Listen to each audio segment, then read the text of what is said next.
উজনি অসম মুছলিম কল্যাণ পৰিষদৰ যোৰহাট জিলা সমিতি গঠন যোৰহাটৰ চেণ্ট্ৰেল ক্লাবত আজি বিয়লি উজনি অসম মুছলিম কল্যাণ পৰিষদৰ এক বিশেষ সভা অনুষ্ঠিত কৰা হয় আৰু এই বিশেষ সভাত উজনি অসম মুছলিম কল্যাণ পৰিষদৰ যোৰহাট জিলাৰ পূৰ্ণাংগ কমিটিখন গঠন কৰা হয় সেই অনুসৰি আজিৰ এই বিশেষ সভাত সভাপতিত্ব কৰে তৌফিকুৰ হুছেইনে অনুষ্ঠানত মুখ্য অতিথি হিচাপে উপস্থিত থাকে কেন্দ্ৰীয় সমিতিৰ সভাপতি মনিৰুল ইছলাম বৰাই আজি অনুষ্ঠানত 41 জনীয়া উজনি অসম মুছলিম কল্যাণ পৰিষদৰ যোৰহাট জিলা সমিতিখন গঠন কৰা হয় সেই অনুসৰি মৰণীৰ নেকিব ইছলামক সভাপতি ইউসুফ আলী সাধাৰণ সম্পাদক শফিকুৰ ৰহমানক কাৰ্যকৰী সভাপতি হিচাপে লৈ সমিতিখন গঠন কৰা হয় যোৰহাটৰ পৰা ধ্ৰুৱস্তি পাছনৰ ৰিপৰ্ট এএন লাইভ 1994 চনৰ গোলাঘাটৰ বোকাখাট অঞ্চলত জন্মগ্ৰহণ কৰা উজনি অসমৰ 8খন জিলাৰ যি খিলঞ্জীয়া মুছলমান গৰিয়া মৰিয়া দেখি সৈয়দ জোলহাকে ধৰি আমাৰ যিসকল মুছলমান আছে উজনি অসমত বসবাস কৰা এই সামগ্ৰিক উন্নয়ন আৰু বিকাশৰ কাৰণে কল্যাণ পৰিষদে 1994 চনৰ পৰা আজি পৰ্যন্ত কাম কৰি আছিলে আজি যোৰহাট জিলা সমিতিখন পূৰ্ণাংগ ৰূপত গঠন কৰা হৈছে যোৰহাট চেণ্ট্ৰেল ক্লাবত আৰু তাৰ লগতে এটা কথা ক'ব বিচাৰিছোঁ বৰ্তমান যিখন অসমত চৰকাৰ আছে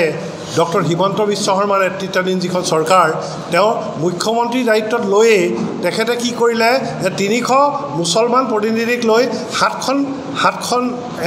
তেওঁলোকৰ পৰ্যায়ৰ 7টা বিভাগত তেওঁলোকৰ কমিটি গঠন কৰি দিলে আৰ্থসামাজিক বিকাশ উন্নয়নৰ কাৰণে কিন্তু তেওঁ এই কমিটিখনৰ প্ৰতিবেদন ৱাজবিৰ হুছেইন ডক্টৰ ইলিয়াছ আলীকে ধৰি নেকিবুজ্জামানকে আদি কৰি তেওঁলোকে এই প্ৰতিবেদন দাখিল কৰাৰ পাছত আজি পৰ্যন্ত আজি তেখেতে শপত গ্ৰহণ কৰাৰ পাছতেই এইটো কাম কৰিছিলে কিন্তু এতিয়া নিৰ্বাচনলৈ ভিতৰত 7 মাহ আছে কিন্তু হিমন্ত বিশ্ব শৰ্মাই এই মুছলমানসকলৰ আৰ্থসামাজিক উন্নয়ন আৰু বিকাশৰ কাৰণে এখন প্ৰতিবেদন কাৰ্যকৰী নকৰি আমাৰ মুছলমানসকলক তেওঁৰ চৰম প্ৰতাৰণা প্ৰবঞ্চনা কৰিছে তাৰ লগতে এটা কথা আমি দেখিবলৈ পাইছোঁ যে জাতিধ্বংসী কা আনি পেলাই 2024 লৈকে কা এক্সটেণ্ড কৰি আমাৰ মুছলমানকে ধৰি যিসকল খিলঞ্জীয়া লোক আছে উজনি অসম নামনি অসম মধ্য অসমত এই সকল লোকক তেওঁলোকে কি কৰিছে আমাৰ প্ৰতাৰণা কৰিছে তেওঁলোকৰ হিন্দু বাঙালী আনি বিজেপিয়ে ভোট বেংক সুৰক্ষিত কৰাৰ স্বাৰ্থত কাখন এক্সটেনশ্যন কৰি পেলাই আমাক অসমীয়া জাতিটোক এক পংগু জাতিৰূপে পৰিণত কৰিব বিচাৰিছে তাৰ বিৰুদ্ধে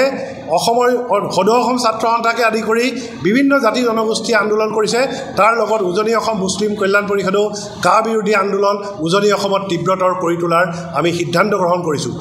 যিকোনো খবৰ আৰু বিজ্ঞাপনৰ বাবে যোগাযোগ কৰক 7896121996 লগতে 7002537271 আৰু 9854011916